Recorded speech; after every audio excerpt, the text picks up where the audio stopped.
Hello everyone, welcome to Vision IS Toppers Talk.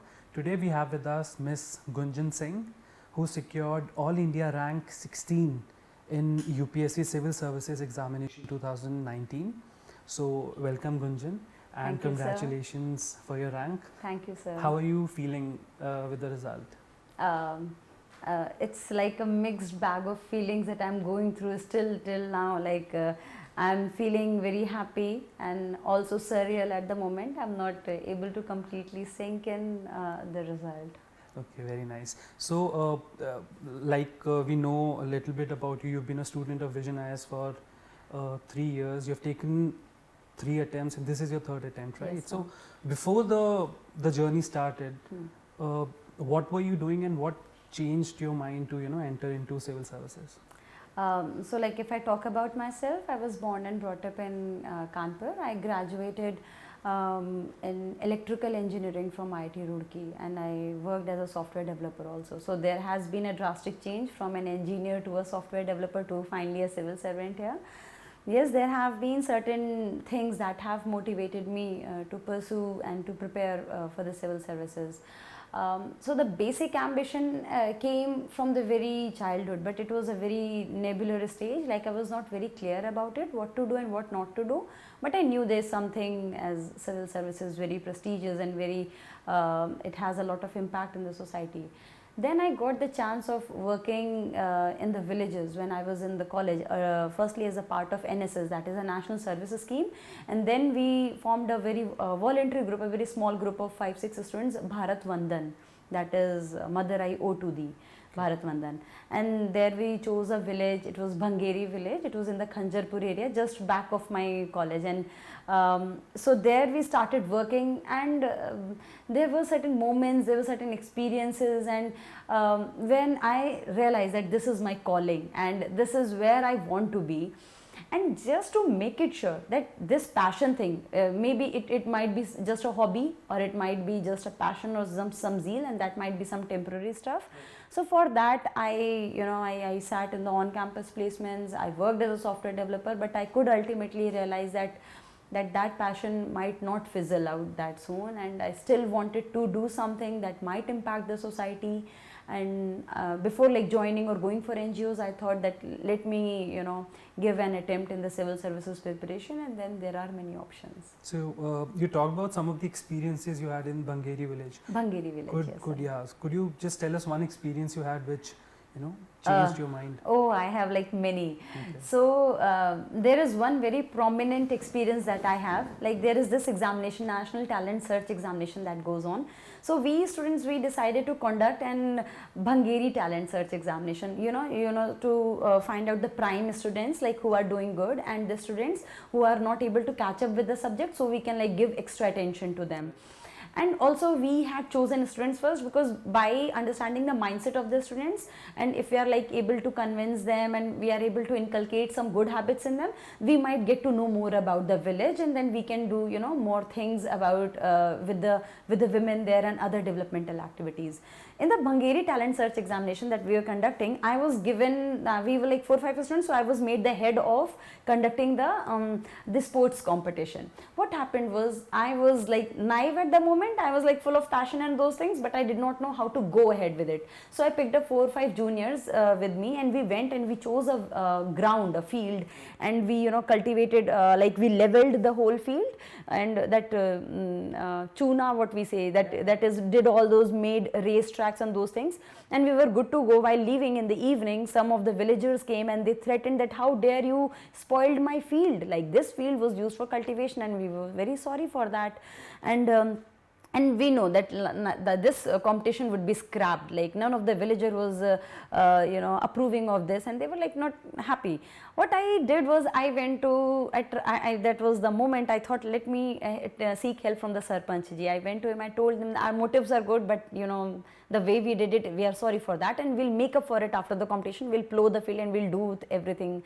in the original position, and he understood what we wanted to do, and he conveyed to the villagers. So this was the moment then I realized, like, I wanted to do something for them, like for the society, wanted to do, but when it came from someone like from who is a part of the state, be it elected representative or the selected representative, there is some kind of acceptability in the people, like they you know they take it very easily.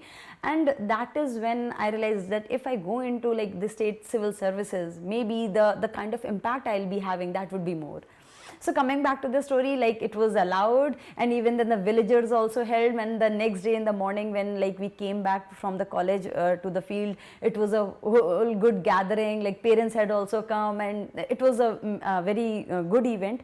When I was going back to my, like we cycled back to my to the college, I was a very small boy was sitting in a corner, and he said, Didi, before going I had something for you. And he had a small tiffin box जिसमें Maggi रखा था since morning, और वो Maggi takes the shape of the tiffin box और वो सारी चीज़ें, and he like in a village he thought Maggi is something a lavish dish and something. तो फिर उसने बोला कि I'm so happy, ये पहली बार मैंने ये सब I got to ये एक experience मिला, और दीदी ऐसे, मतलब he was a small kid, he did not use the word experience, पर आज बहुत मज़ा आया types.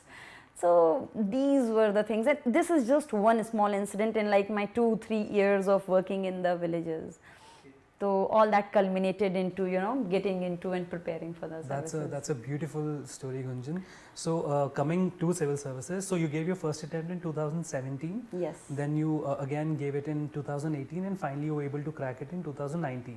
So what exactly went wrong in the previous 2 attempts? Could you elaborate to the viewers that, you know, what did you learn from it, what mistakes you did? So like if I can tell, yes, there have been, I treat myself as a bundle of mistakes, doing a lot of wrong things, you know, alongside.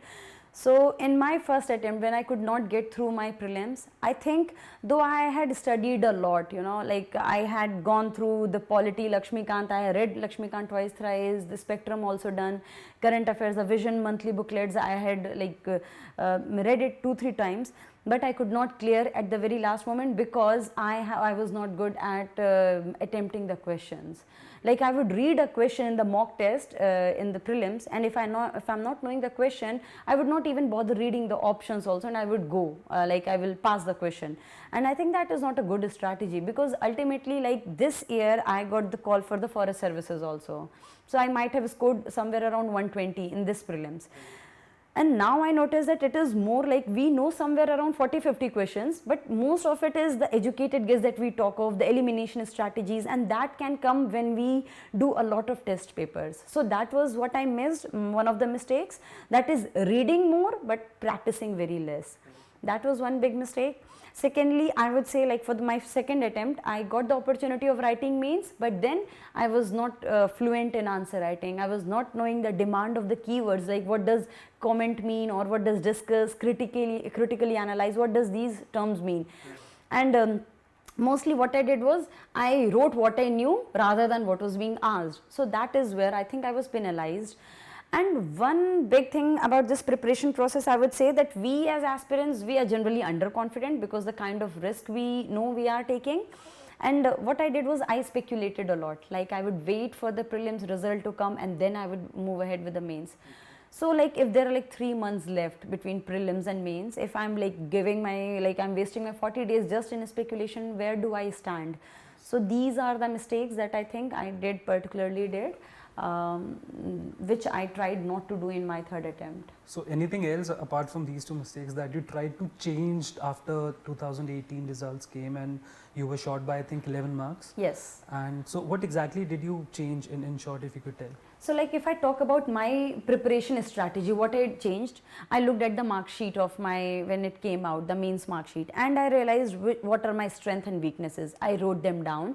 Then I prepared like GS wise, like if I tell you like for what I did in particular GS, in GS1, I think I did not give much time to society, to art and culture. Now here I knew that some of the questions would definitely be asked. So I like went back and I started with the NCERT of the society, because because that is where like you should start with basic NCRTs. And I think I started, you know, integrating more like even if a society question on marriage is asked, I would pick up some of the case studies or examples from maybe Rajasthan or something. So I tried integrated like my studies, static as well as current affairs in my GS1. And even like there is a question on art and culture. Being a geography student, I tried using my knowledge of, you know, geography, the maps, the location, and those things even. So that way I try to give in have an edge in my answer writing. I was particularly good in GS2, like in my second attempt. What I did here was I tried do more with fact enriching. Like I extensively used SDGs, like I focused a lot on my conclusion, like how to end on a positive note, an optimistic note, how to use SDGs or some of the upcoming schemes or some of the successful things. And even I noted down like where India ranks, like the Transparency International brings the corruption index and those ease of doing. So I tried to start my introduction with that. So these are the enriching things that I did. Moreover, I broke my answer into certain sub parts, like that is how, like, to address directly the question and to not, you know, digress from it. In GS3, what I did was, GS3 I think a lot of overlap was with my economic geography, that the geography that I knew, and that is how I used a lot and lots of geography in that, like the knowledge of my geography. Like even if a agriculture question is coming, I would not use the jargons, but yes, I would make a map and I would tell like what and where. Like if a question is on food processing, I would make a map and I would show the crops, and I would show that if a food processing industry or factory set up here, then there would be like a crop disparity would go on and regional disparity would go on, and there would be regional development and planning. And so like I tried to import the concepts of geography here, and yes, I made good use of presentation. Also there was some speed issue, so this, yeah, in answer writing, so I worked on that too. Generally, like I tried to, you know, understand the demand of the keywords. Like comment means some kind of your views, and then balance your views, not go with the extreme of the views. Now, if it is discuss or critically analyze, know what does discuss mean, or so I did that. And talking about like ethics, GS4, I think that this subject, I do not know the marks as of now, like how much I might be scoring, but this subject, it became very dear to my like heart and in the whole preparation process, because in my second attempt I was very bookish. Like I would learn integrity from some of the books, and I would write the integrity means this and this, it means this, and that way. But this attempt I tried to do something different. I sat down, I recalled all the events where I had like shown compassion, integrity. I would make notes on them. Then I would not go by the bookish language. I would like read about some of the famous personalities like Lal Bahadur Shastri ji, and where they had shown integrity and those things. Then I would try to bring that into the answer. I would quote some of the administrators, because I would be getting into civil services, and where like these administrators have shown like Srinivasan Chi and those people.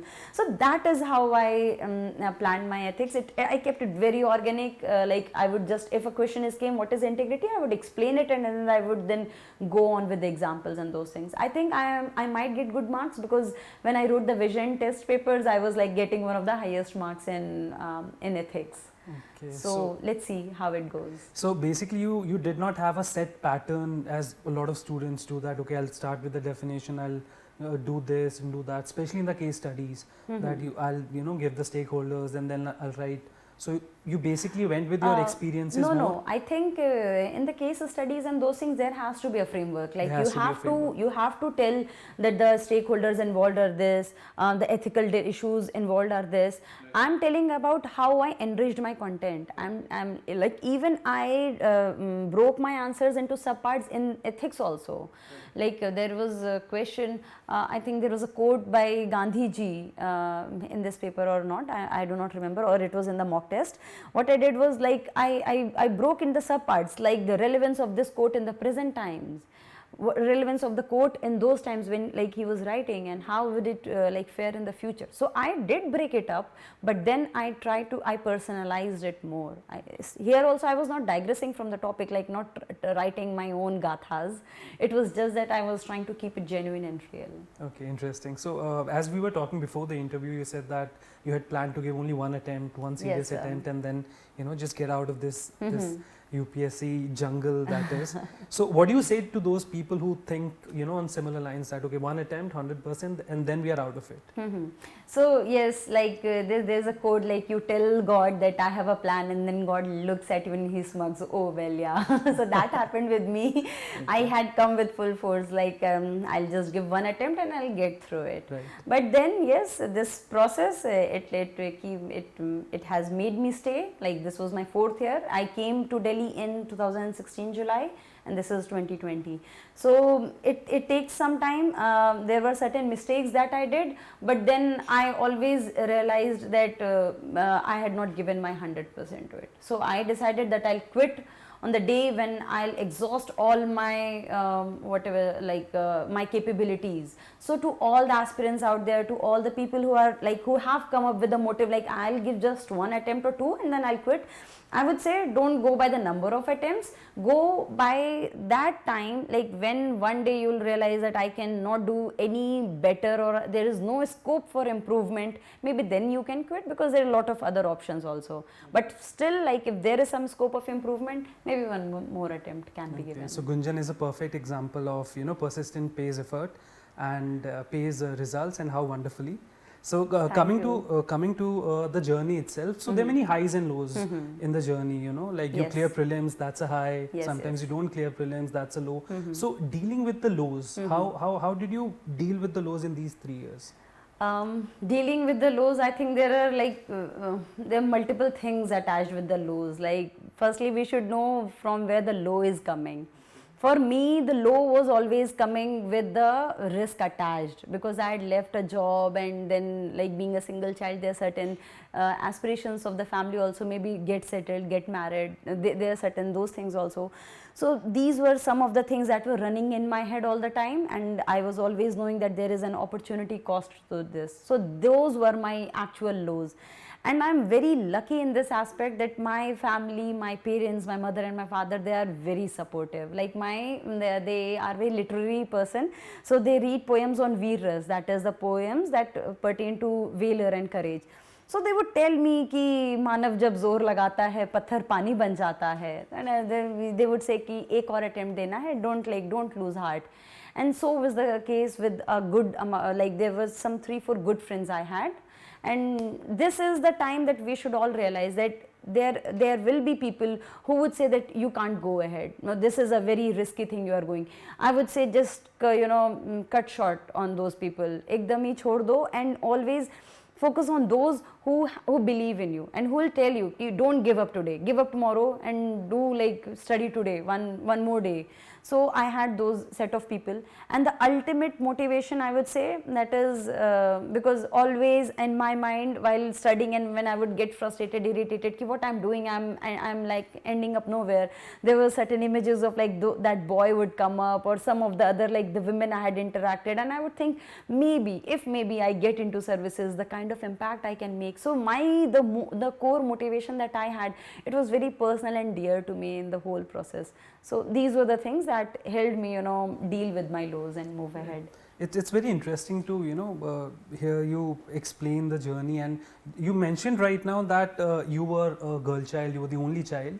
So to all the girls out there who are preparing for the exam, and they face similar kind of pressures in terms of, let's say, age, where they have a certain age by when they have to clear the exam, and there's marital pressure and other pressures. How do you tell them to deal with it, and like what are your views on it? Yes, like there are issues with girls and boys both in the preparation, but like being a girl, I can like talk more about the girls. So yes, I would say that there are a lot of issues, and mostly like when I come from Uttar Pradesh and the part of the India that I come from, there is like more of the age issues, and these things come up more. So like even if my parents had faith in me, there were some people who were like cribbing all the time, like the age is going up and those things. So this is the time you need to believe in yourself. And what I thought was like, if I get into services, that too would also not be a bed of roses for me. Right. there would be struggles and there would be challenges. So I always took all these things as would make me more strong, and that is how I moved ahead. Ki whatever may come, I will not budge. Whatever my and how strong my motivation is, if I like get budged by these things should make one more strong. So I always had that in mind, that let me like give one more attempt, and for this always know who are the people you are accountable and answerable to. I was only answerable and accountable to my parents. So I knew that in mind, I knew they're supportive, and that is how I went forward. Amazing. So coming back to prelims, your first attempt, you could not clear prelims. Regarding prelims, what is it like? Is it the test series students should focus on, or is it the mindset, or is it the rote learning? What is your view on this? So I think it's the mix of all three. Okay. If I'll prioritize, I will say the mindset as number one thing, test series, and then the rote learning. So the mental framework here plays a very important role, because I have seen like the cases, like the people who could not clear pre, but if they had they got the chance, they cleared pre, they would sail through with very good marks, with very good rank in the end. That means that prelims was something that was inhibiting them from moving on. So have that mental framework. Like in my these 3 attempts, I could see how I grew up like as a person. In my first prelims, I was literally crying. In my second prelims, I was very underconfident. In my third, this attempt, I got the attitude of like come what may types. And this year I got maybe some 120 plus, and in my first prelims, when I was literally crying, I could not get through my prelims, and I think my preparation was the most there. So it is lot about like just don't get underconfident. And then the thing is, in the Karol Bagh market, if you talk of, here there's so many books available. Like I'll go to a Xerox shop, even that guy would tell me that read this book. So like there is plethora, the ocean of books here. So let's not get fascinated by that. And I would say to all, like focus on the mock test, because I think this is the major part of the revision. And through mock test, we can backtrack our preparation, and backtrack like by giving sectional test. I will get to know that I am good in polity, but not in Supreme Court chapter, or maybe the fundamental rights chapter. So that is how we analyze from the papers, and we backtrack our preparation. From the full test, I can analyze, okay, I'm good in environment and economics, but overall I'm not handling well in polity, and that way I can perform in my main paper. And then we talk about the educated guesses and those things. These are just, I guess, mere words. The more we practice the mock test, the more we get to know like where to attempt and where not. Like all my history educated guesses were like wild guesses. None of the history would get right. So I would always know no educated guess there. But yes, in economics, I know there is a concept, but even if I like get confused, I generally get it right. So that way I can take the risk. So these are the things where I will say that mock test holds a lot of importance. Rote learning for prelims, I think, is important up to some extent, and that is because like we have to learn like about the national movement, about the war of 1857, and if like a person is finding difficulty in learning, maybe make notes, make some sticky notes, stick here and there, and maybe do those things, but yes, don't run away from it. Okay, so as we all know that current affairs is such an important part of civil services. So what was your approach towards newspaper reading? Did you make notes of those newspaper? How did you go about it? So talking about the current affairs, what I did was like when I started my preparation in July 2016, I started with the newspapers, and that I would suggest to everyone. That is because with newspaper, we get a knack of what actually is the current affairs thing, that is this whole elephant that keeps on coming. Because if I had chosen the current monthly booklet from the very start, I might not have understood the importance of the articles, because when I read the newspaper, I had to look for the relevant current affairs articles and then to note down. And then when after 6 months, when I switched to current monthly booklets, like I chose a Vision monthly booklets, and it was such a relief for me. Like I could get the articles not just from the Hindu, but Indian Express, Live Mint, PIB, and everywhere, and it would be written in such a manner, structured manner, way forward, and everything. That actually I understood the importance of the current affairs and the monthly booklets all the more. So I would say everyone who is going reading the current affairs, start with the newspaper, maybe the Hindu or Indian Express, go with along maybe for 4-5 months, understand what the editorial is about, like that takes up the burning issues, and from there we can also develop the answer writing practice also. And what else I would say, that once it's my personal experience that note making took a lot of time. Like even if after 6 months newspaper is taking 2 hours a day in just note making, I know I have to revise it also one day. So why not maybe take some ready-made notes, because they are done by someone who is like collating from all the sources, and then all I have to do is just hit on, just revise and learn. So then I switched to the monthly current affairs booklet, and my strategy would be like there was a mix and match of both. Like some days I would just pick up the current affairs and I would give straight 2-3 days to it, and I would finish those 80 pages booklet. Some days I would like, sometimes I would like get up early in the morning, and the first thing I would do is like give like 2 hours to the current affairs, and then I would finish it up. So that is how I did. I revised my monthly booklets like 3 or 4 times before giving the last examination, the prelims examination. Okay, one of the toughest choices Gunjan, a student has in this civil services examination is choosing the optional. Yes. So everyone's confused, what should I take? Usually students look at the last year results. Yes. They're like, okay, Anthro is doing well, or pole science or geography, and they make decisions accordingly. What according to you should be the right way, and how did you go about it? I'll talk about the right way. My way is a bit embarrassing to say, but the right way I would say is we always analyze by the previous year marks and the toppers marks. But I think the nature of the examination is so dicey that an optional might top in a year, but it might not top in the next 2-3 years. Right. So the core thing is we must love the subject, the optional subject. If you are not loving the subject, because optional is one of the major deciding factors in this preparation. So to all those who are like who are still to decide what to choose, I would say go through the syllabus of the optionals, look at all the optional subjects. From there, maybe pick out some 5 to 7 optionals that you are liking from this reading the syllabus. Now go back to the NCERTs of these optionals and maybe read NCERT class 11, 12 for these, and then decide like, are you liking the philosophy or psychology or geography or PubAd, and that way because if we are not loving the subject, this has to stay. And there are people who change their optionals midway, but that's a risky proposition. So why not like get prepared in the very beginning and then go ahead with it. Okay, very nice. So when you were talking about the tests you gave for mains for GS 1, 2, 3 and 4, how important do you think answer writing is for mains, and the timing of it? Like, should a lot of students think about writing after prelims? So what according to you, is the right time to start this answer writing process, and how important is it? So for mains, I would say answer writing is the crux of the preparation, I would say. And yes, there are students who write after prelims, and that was also my case. Like I did in my second attempt, I speculated till the very last date when the prelims result came out. I got through it and I ran to the Vision IAS coaching and I said, okay, I want to take a test series now. But then that is not the right method.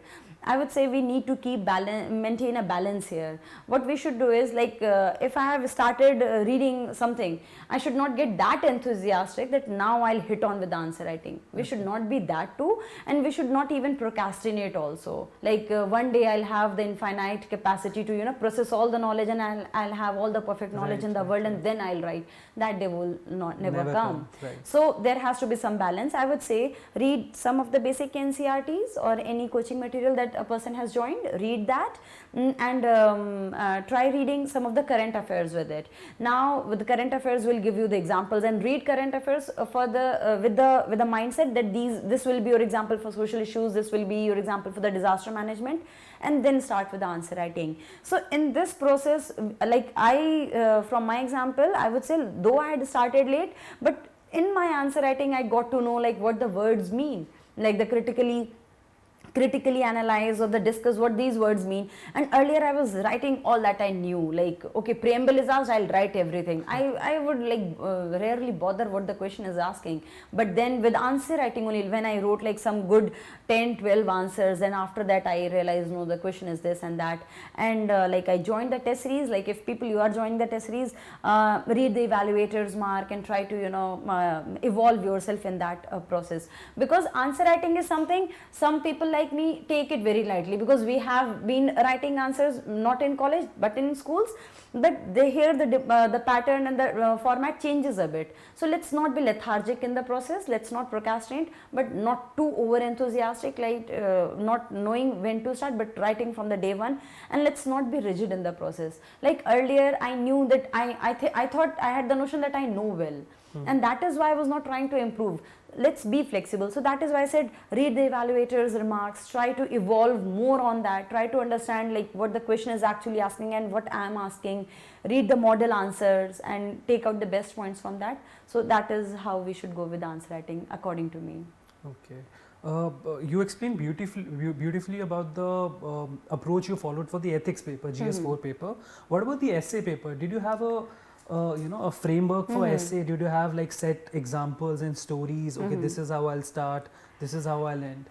So talking about essay paper again, I had been very adventurous here, and adventure has come because of the paucity of time. Because like in my second attempt, I had waited till the prelims result had come, and with the very less time I had to prepare geography and GS also.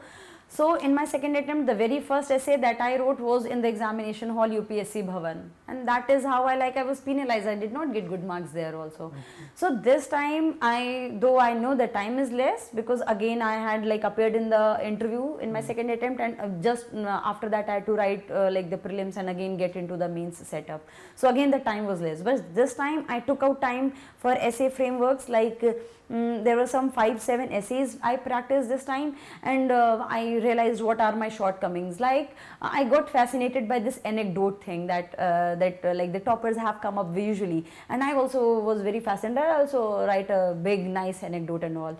But then with these 5-7 essays, I realized no need of, like, because I do not have that knack, that literary knack. So let me not go into that level. So that is where I prepared that where am I good. Like I am very good at starting the introduction very directly and very hit on. So like, and about the poems also, about the quotes. So I could not learn the quotes, but there were some of the poems that had stuck with me. Like in my class 10 there is the Psalm of Life, and it's a very nice lovely poem. It's about the courage dweller, like tell me not in mournful words, life is but a empty dream. So this thing can be used everywhere, like in a philosophy essay also, and even in any essay. Like I attempted the essay on primary education, the importance of primary education and the health one.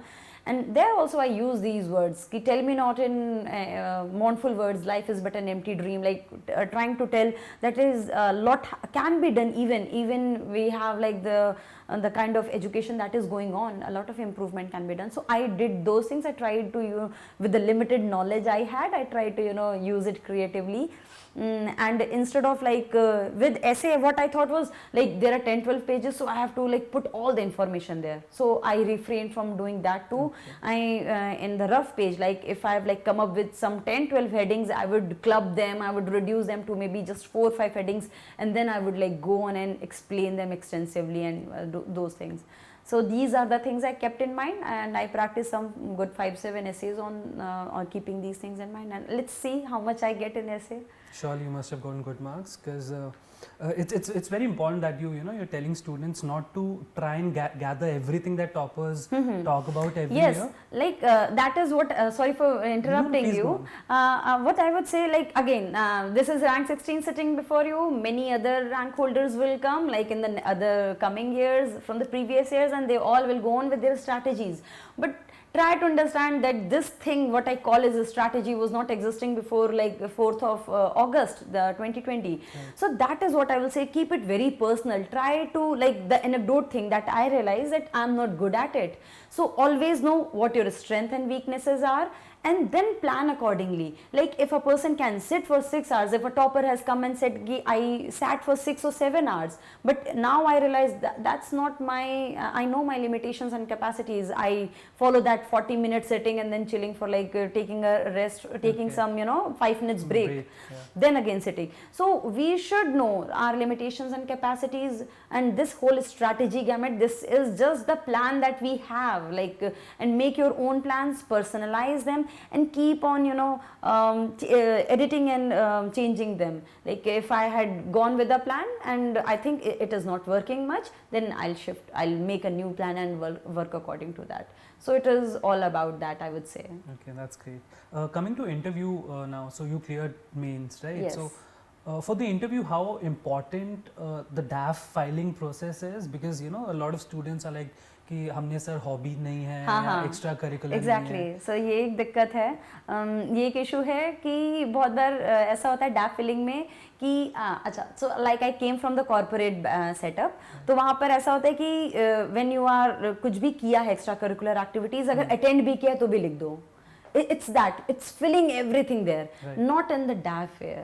यहाँ पर even like talking about, I had been the college president of like I headed all the hostels and the mess. I was a part of the dean's disciplinary committee handling all those cases, and then I worked Bharat Vandan में भी किया. ये सब इतने extra curricular थे, पर मुझे पता है कि I wrote only that thing in the DAF which I know was dearest to my heart, जिसको मैं एकदम genuinely मैंने किया है, जो मैं genuinely वहाँ represent कर पाऊंगी और जो actually मेरी personality का trait है. So I mentioned Bharat Vandan there because that thing is like very dear to my heart. तो वो करना है DAF में. ऐसा नहीं करना है कि अगर कोई कॉलेज का फेस्ट हुआ था आई जस्ट अटेंडेड दैट, तो don't just for the sake of certificate don't go and right कि वाज लाइक इवेंट मैनेजर थे हम, वो नहीं करना है. देन अगर हॉबी नहीं है तो डोंट क्रिएट हॉबीज, मतलब it would not come up as like in India it's not necessary, and like we coming from middle class we are train to be कि ठीक है डॉक्टर इंजीनियर बन लो. ऐसे में अगर if someone is not knowing more about music और dance और those things, so let's not be very under confident, क्योंकि मेरे साथ ऐसा होता था in my first DAF filling. I was very under confident कि मेरी तो हॉबी नहीं है ज़्यादा कोई, like teaching, how can teaching be hobby, ये तो मैं सिर्फ दिल से करती हूँ. But then ultimately I wrote teaching as the hobby. And mummy papa ये जो वीर रस का poem what I said, like it goes in my home all the time, like Subhadra Kumari Chauhan, Ramdhari Singh Dinkar ji, तो आई रोट दैट टू. तो वही है कि हॉबी भी वैसी चीज़ रखो, अनयूजुअल भी हो तो भी that is something you do religiously. और अगर नहीं भी हॉबी है then also it will work, because DAF is the interview is about the personality test. अगर वो डैफ से नहीं रिफ्लेक्ट होके आ पा रहा है, they will ensure in the panel all the panelist कि वो कैसे भी they will take out the traits from personality and then give marks accordingly. Okay, you mentioned just now that you come from corporate world. So these days a lot of students are usually from corporate sector, and some have worked 2-3 years in IT firms. What are your views on like students picking a plan B, keeping a plan B while preparing? Is it practical to have a plan B, or should we just go all in with UPSC? I think now there are again two views about this, like plan B or going all in. There are some kind of people who think that if they will not give their all in, if they'll always have a backup in their mind, तो फिर they might not give their 100% into this thing, क्योंकि they always know fail हो गए तो वहाँ पे वापस चले जाएंगे. But I'm not that kind of person. Like I can't give my all in into something और सब छोड़ दिया. तो even if I have like left my job, I always had some certain plan Bs. Like I might join some NGO. Like I had that Teach for India thing backed up in my mind and those things. तो वो मेरे plan B हमेशा चलता रहता था दिमाग में कि if not this, then there would be something. And I would say that both these things अपने views हैं, मतलब whatever motivates a person and whatever keeps someone like वो. And but if a person is like already doing a job and then preparing just for the sake of plan B, so I guess yes, their job is secure, the career is secure, but they have to give a lot more extra into their, like they have to manage the job also. So that is where I think like a lot of respect is I have for such people, because like I have to given like my 4 years in this. I was in a room here and I was all my work was to just to study, but then there are people who are managing to do their job and also getting through the examination is something that they had their plan B and they were very sure with it. So I think both set of people exist. So it's a very personal choice Very that personal. students should make. Okay. What was your single biggest challenge if I ask you during this preparation? And a lot of students start thinking about quitting the preparation after 3 and 4 attempts. What are your views on that? So the single biggest challenge, I would say, did not came from the academic side to me. It was more of the emotional or the psychological challenge, I would say, because if I'm ready to like fight, then I know I'll conquer one day. But if I'm not mentally strong, and if I'm like losing out on my confidence, Right. then no amount of hard work or dedication can help me through it. So this was one of my the personal challenges that I had been facing. And yes, I do very clearly understand that people have this thing that after 3 or 4 attempts they are not going with it, but I think that is also a very prudent step. Because these 20s are our prime years of forming a career. So and this thing, the civil services thing, look, I have cleared it, but I would say, like, had it been like 1 or 2 attempts more, and then I would have like switched back to something else. Because if I am capable enough, and if I want to serve the society and give some impact, and had it not been civil services, I might have been doing something else and done that. Right. So this is not the life, this is just a part of the life, and we all give our 100% in it. Some clear, some not, but then it does not matter, maybe in a very long course of time. Okay, that's good. 2 keywords we keep hearing about in this preparation is stress management and time management. So how Yes. did you manage your stresses when you were preparing, as well as the time you were devoting to different activities? Yes. So like we say all the time ki remain consistent and perseverance and patience. So I think these things only come when we have like managed our stress and managed our time. Then only we can be consistent and we can give in like 4, 5 hours and 10 hours daily. So my stress management, it came mostly from my family, and particularly like my father and mother. Like there were times I would call my father and I would tell him that, look, I'm unemployed, what would I do? And he would say, just shut up, like how could you say you are unemployed, look at the knowledge base you have. With this you can do anything, like you can go with the startup, the ideas that you have like about the social sector today, you can do something in that field, and like just don't use such words. And my mother, I would ask her like, should I quit? And she would quote something ki आधी छोड़ को सारी को पाने गई थी और अब आधी भी नहीं मिली और सारी भी छोड़ दिया. Like those things ki if you have entered into something, like Yes. go with full force, and there is no like looking here and there, like do not vacillate, do not oscillate. And so my parents have been my backbone in this, my friends have been, few of my friends have been backbone in this, and I was not very harsh on myself, because पहले attempt के बाद I realized अब ये time लेगा. Right. So I had some my hobby, jogging करती थी मैं. तो I went on jogs, और there were times कि कुछ समझ नहीं आ रहा, I would get very poor marks. So I would plug in my earphones and go for jog for a good 30-40 minutes. वापस आती थी, mind fresh होता था, and then I would get back to it. So these are the things. Let's not get harsh on ourselves.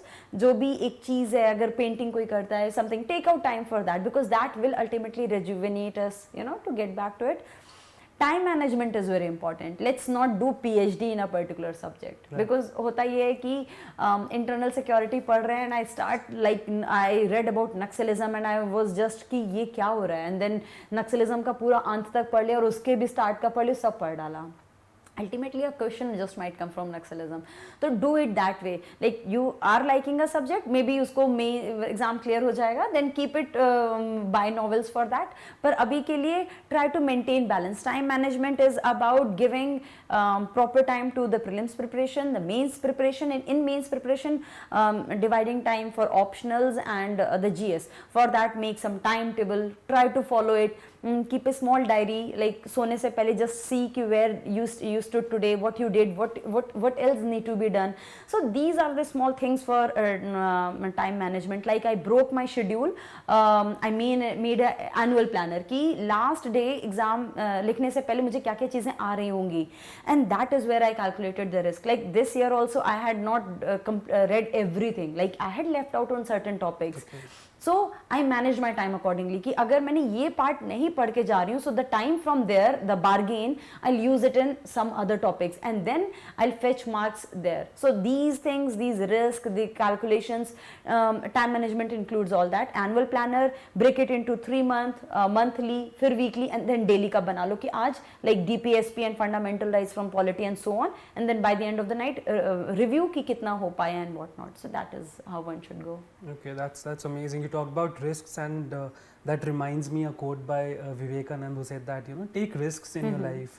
If you win, you can lead. Yes. If you lose, you can guide. Yes, definitely. So you know, it's the version you look, and a beautiful way you explained it. Thank you. Another persistent debate in the preparation is using the online or offline resources. Okay. So especially in COVID-19 times, what are your views on it, and how did you go about you know, using the resources? So like had it not been COVID, in normal times I am mostly an offline person. I am old school, I use pen and paper. I could not go on Evernote or search through that. That is why I stayed in Delhi, like to just you know, write the test in the center and those things. But now it's in the COVID times, everything has turned digital. So it's the need of the hour, and I think the shift is also very organic. That is, all the materials that I found in ORN Market here are available online. Right. So it's just that from hard copy, the shift is just in the digital medium. So I would say to all the people like who are like, and online thing is also a good thing, because now it caters to, you know, the remotest of the places where a person even has like a few hours of electricity backup, and a smartphone can get through, you know, a lot of free videos and a lot of, you know, strategies, plans and study materials.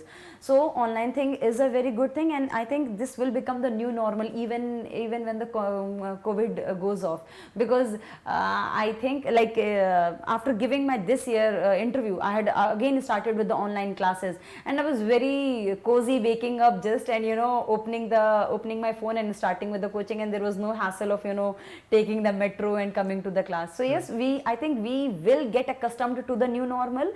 It's only that for us aspirants is not to get mired or not to get lost in this ocean of the online resources that we are going to get now. Like everything would be flooded, and I would suggest to everyone, like if we are like, there are like 30 days left for prelims now, I would say that a lot of PDFs come, like the best reports or 20 most endangered animals that came in the last year, and we just keep on saving these PDFs. One day I'll read, one day I'll read. But I would say that maybe be more old school in this approach. Like if you are reading a monthly booklet, try to pick the endangered animals from there and make your own notes. So that is what I will say. Don't get fascinated by the online material that is coming up. Always know or choose wisely what source, and if even your source is not prime, like all my study materials were not prime, were not very the best, but yes, I stuck with them. Like for all my 4 years, I'll revise them, I'll keep revising them, and I'll try to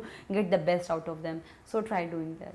Okay, another setback of using the online resources is you know, the distractions. Everyone has smartphones, have tabs and laptops. Did you feel this thing that, you know, you were getting distracted when you were studying something online, and if you did, how did you deal with that? I think I might not be a good person to answer this, because procrastination and distraction did not come much in my preparation, and that I would say because there was a lot of paucity of time also. I was always under pressure. Like I had cleared my prelims, and there was just 1.5 months left before, so I could not, you know, get distracted, and I always knew that this is the opportunity of lifetime. If I miss it this time, to all the aspirants out there, I would say that there are so many fancy things going out there, like so many controversial cases and so many things, and we always try to look, अच्छा एक बार वो भी देख लेते हैं, ये भी देख लेते हैं. thoda sa let's get more dedicated in this, and if we are like getting distracted too, we can do like I use this Pomodoro technique, sitting for 40 minutes and taking some rest, and if you want to scroll, then scroll something. And I deactivated all my social media profiles, just not to get distracted, because ultimately we are human. And that is a certain, keep some bar on yourself, like restrict the social media usage and all those things, and try not to get distracted. That is what I would say. Okay, you touched upon the fact that we have prelims on 4th October this year. Could you tell the students who are gonna take this year's attempt how to deal with the academic as well as the non-academic part of it, especially because it's very mentally challenging for a lot of students? I think more so in the COVID crisis, the mental challenge has accentuated, has increased. And believe me when I say remain cool and remain calm, I know these all things are so superficial, because if we are not calm from inside, it gets challenging. And then everyone, guys who all are watching this, please understand that, take my example, I cried in my first attempt and I could not clear, but I was very calm in my this attempt, and I was like able to sail through the prelims easily.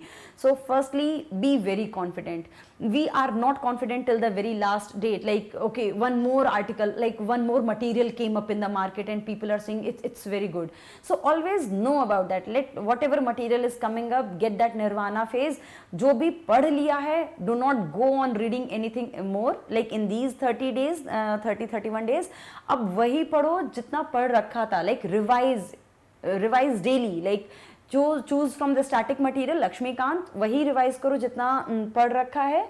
Like अगर cooperative societies, like I should not name chapters, पर अगर if there is a chapter which you have like अभी time लगेगा पढ़ने में, तो maybe leave on that, और जो अच्छे से पढ़ लिया है उसी को ही और revise करो. Same goes for all the static things. I would also say one thing from my example, like there are people who read all the subjects और वो बहुत confidently जाते हैं. I missed out on some subjects and I did that intentionally, क्योंकि I always did that return on investment thing. I always calculated the risk. I thought कि if I come up very openly, I would say that I left out on the static part of portion of my economics, because I realized in my this attempt, because after giving interview उतना ही कम time बचा था. So that is how you assess कि ये अगर एक या दो question आएगा, can I have the liberty to leave this, और ये time I can put in to chip into something else, like I can do more of map thing or learning the animals, endangered animals and those things. So this thing, do not revise, do not learn, take out something new, revise more. Next, I would say, like for the next 30 days, if one is giving one test daily, that would be a very good thing, because by read less and practice more, analyze more, which subject is my strength, which is my weakness, where can I go for that elimination strategy or not. So this thing, and for those map thing or studying the budget, yes. And I would say for mock test also, like there are certain topics in medieval history, like medieval is like my weakest of all points. Right. So I have never read a book on medieval, but the only medieval I know is by solving the mock test. So try to take some, like for India yearbook, for budget economic survey, we can like do take some mock test, and from that we can revise and analyze. Like we from doing that we have some 200-300 good questions, and that would cover all of budget and economic survey important points. So do these things, backtrack your preparation, and even revise the mock test also. Like from the mock test, if we are like knowing 40, 60 not knowing, highlight only just one lines from that 60, and then try to revise them. So more of revision and no more studying, like no more new reading. Okay, so thank you so much for sharing your wonderful journey with us. Thank you. We wish you all the best for your bureaucrat yes career yes ahead. yes I think this whole phase of giving interviews, this will cut short soon, and I'll enter into the responsibility phase that I have been longing for so long. Okay, that's amazing. Thank you so much. Thank you. Thank you for watching Vision's Toppers Talk. Hope you liked it.